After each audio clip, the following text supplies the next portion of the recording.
YouTube. Just a little update again. I'm still in the midst of putting everything in the trailer to make a load. So now I got the doors in there, and I wasn't putting anything else because I was using this as a little workbench for my micro scrapping, because I got a lot of crap I want to get rid of. I have a lot in the house too. And I got a nice big transformer out of that microwave, and that up there, don't worry, it's just coax. And this, unfortunately, is not aluminum, it's tin. And anyway, I got quite a mix here. And it turns out I am going to be scrapping that antique stove, because one of the doors busted at the hinge right down here. And I don't know if you could really see that, but okay, hang on. That is very thin, and it's cast iron. And anybody out there that knows about welding will tell you welding cast iron is a hell of a job, because it tends to want to crack. And the trouble I would go into just to try and weld this, not knowing if I'm actually gonna get a good price for it. I mean, I might as well just save myself all the stress and trouble, because this is not like one of those slow combustion type things. It's more of a fireplace with little doors, and that's about it. So if you have a windy day, this thing could be a fire hazard. That's why so many houses back in the old days went up in smoke. And it's too bad. It says Universal Metal Products, Toledo, Ohio. And here's the funny part. After reading that on the same piece, here it says Taiwan. Pretty crazy, huh? So which one is it? Toledo, Ohio, or Taiwan? I guess Toledo, Ohio is where they assembled it, and Taiwan is where the cast iron comes from. That's all I could figure. Anyway, so yeah, it's too bad. These brakes are all shot to hell. And I don't know, this is a store brand Super Cycle from Canadian Tire. Nothing really expensive, you know, and even back ones broke.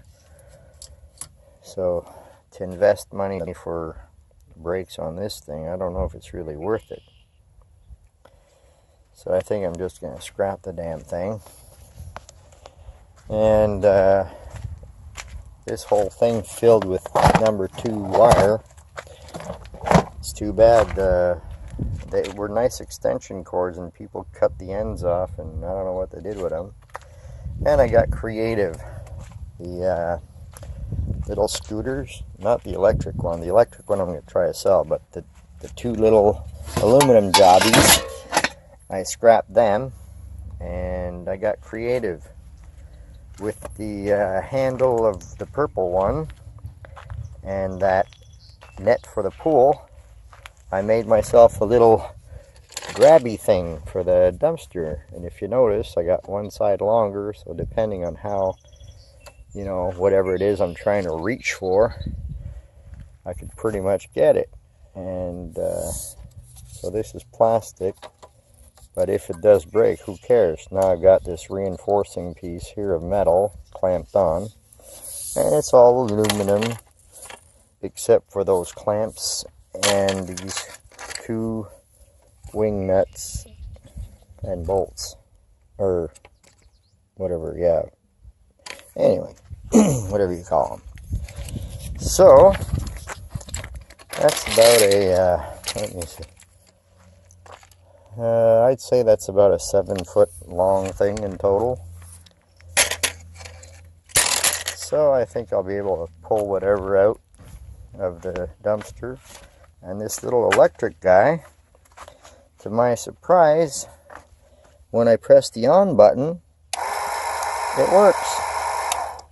But I don't have the charger for this thing, and the handle, which is probably the throttle, is somehow busted.